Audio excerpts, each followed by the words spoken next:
বাহা, তুই কিন্তু খুব অল্পের জন্য বেঁচে গেছিস। বাবা তো আমাকে এ ঘরে দেখতে পাঠালো যে তুই শুয়ে আছিস কিনা।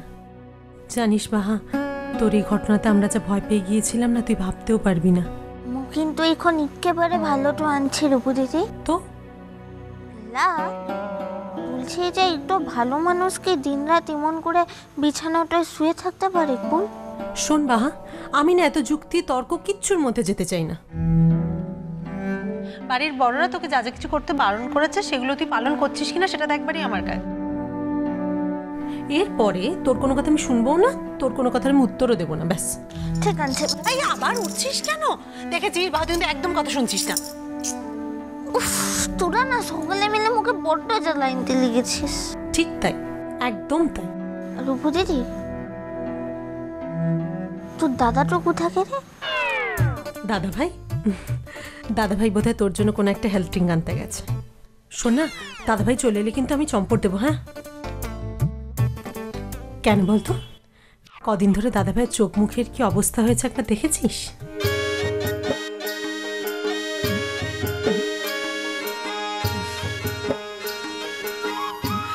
অনেক হয়েছে, অত লজ্জা পেতে হবে না তোমাকে।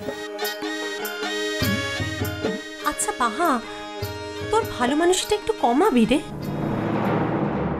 ওরা তোকে যতবারই বলুক না কেন ওদের বাড়িতে যেতে, তুই অমনি ওখানে নাচতে নাচতে চলে গেলি। তো যাওয়ার কি দরকার ছিল বলতো? ও সকল কোথায় এখন থাক কেনে রূপু দিদি? থাক কেন মানে? কেন থাকবে? আমি কি ভুলটা বললাম বল একবার? তোর যদি প্রাণটা চলে যেত তাহলে কি হতো একবার ভেবে দেখেছিস তুই? সকল সময় থেকে শুধু নিজের জীবনটার কোথায় ভাবতে হয় রূপু দিদি? আমরা কি সকল সময়তে শুধু নিজের লিখকেই বানছি বল? শোনো বাহা, তোমার এসব জ্ঞানের কথা শুনবার আমার কোনো দরকার নেই। তুমি আর কোনোদিন ওই বাড়িতে যাবে না, ব্যাস। তোমার যদি ও বাড়ির কারোকে দেখতে ইচ্ছে করে বা তোমার বাবার যদি তোমাকে দেখতে ইচ্ছে করে তাহলে উনি এ বাড়িতে আসবেন, তারপর তোমাদের দেখা হবে। কিন্তু রূপু দিদি, সেদিনকে দিদিমণির সঙ্গে তুই কিন্তু মিলা খারাপ ব্যবহারটা করেছিস। এই ব্যাপারটাতে তো দিদিমণির কোনো দোষ ছিল ক্লাই রে। প্লিজ বাহা, এই কথাগুলো এখন থাক। এই কথাগুলো নিয়ে আমি এখন আর কোনো কথা বলতে চাই না। তুমি এখনো ঘুমোওনি? জেগে আছো যে? তোমাকে না পই পই করে বলেছিলাম আমি ঘুম না পেলেও জোর করে ঘুমোবার চেষ্টা করতে। পারবো ক্লাই। কি বলছি তো মু পারবো ক্লাই। ঘুমটা না পেলে কি ঘুমানোটা যায়? তুই পারিস? এই বাহা, আমি আসছি। হ্যাঁ, আর দাদা ভাই, ওর কিন্তু সব ওষুধ খাওয়া হয়ে গেছে, রাত্রে আর কোনো ওষুধ বাকি নেই, ঠিক আছে? আসছি রে।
বাহা, কি বটে?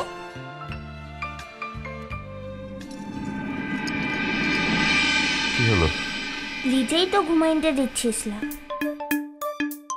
পড়তে ফির বলবি জোর করে চোখটা বন্ধ করে রাখো। যদি তোমার কিছু হয়ে যেত বাহা? কিছু তো হয়লাই উঠছি বাবু।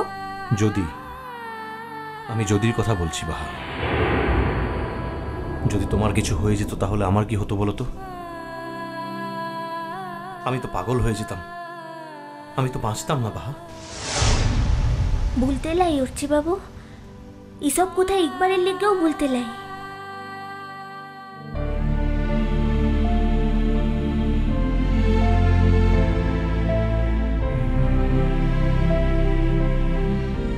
জানো না বাহা, সেদিন আমার বুকের ভিতরের অবস্থা কি হয়েছিল আমি কোনোদিনও কাউকে বুঝিয়ে বলতে পারবো না। নীলা ডট্ট পেয়েছিলিসলা, ভেবেছিলিস বাহাটো বুঝি মুড়েই গেল। এইসব কথা বলতে নেই বাহা। হাসছো যে? যদি তোমার জায়গায় আমি থাকতাম তাহলে বুঝতে পারতে। লা উঠছি বাবু। কেন এখন কেন শুনি? ছোটবেলায় মার কাছ থেকে একটা রূপকথার গল্প শুনতাম। গল্প শুনতাম এক রাজকুমারের, যার প্রাণভ্রমরা ছিল রাজকুমারী মাথার পাশে রাখা এক কৌটোর মধ্যে। তখন কি আর জানতাম যে এই রূপকথার গল্প আমার জীবনে সত্যি হতে চলেছে। আমার প্রাণও তোমার হাতে বন্দী বাহা। তোমার মধ্যে আমার প্রাণ রয়েছে। তুমি বাঁচলেই আমি বাঁচব। যৌবন সরসিনী রে,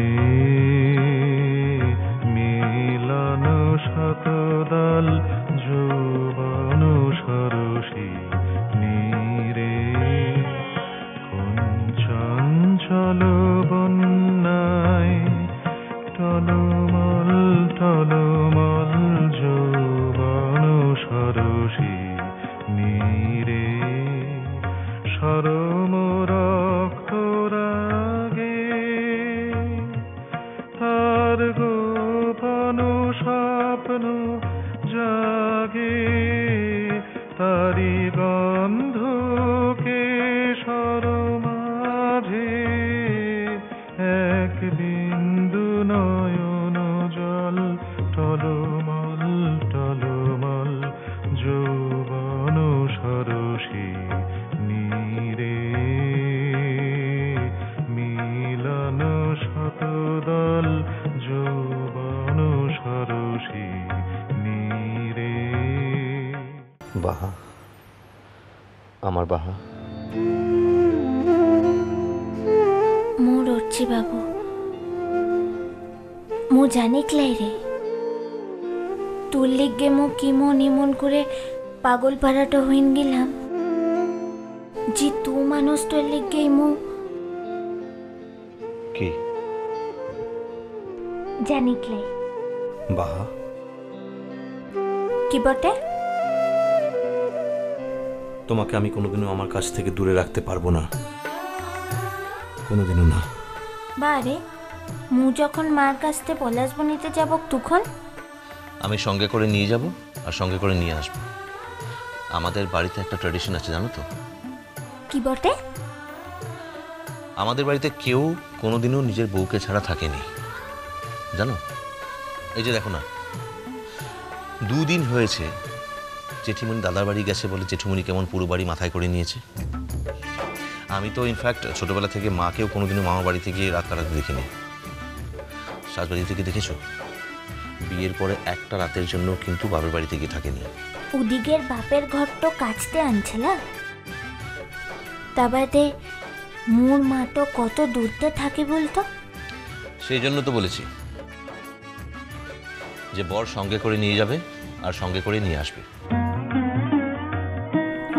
অনেকদিন মার কাছে থেকেছো, সেই জন্ম থেকে অনেকদিন, আর নয়। এখন বাকি জীবনটা আমার কাছে থাকবে, শুধু আমার কাছে, আর কোথাও না। ধীরে বও সমীরণ সবেদন পরশন, ধীরে বও শঙ্কিত চিত্ত মোর, পাছে ভাঙে বৃন্দ ডোর, তাই অকারণ করুণায় মোর আখি ঘরে ছল ছল টলমল যৌবন সরসিনী রে, যৌবন সরসিনী রে, মিলন শতদল যৌবন সরসিনী রে।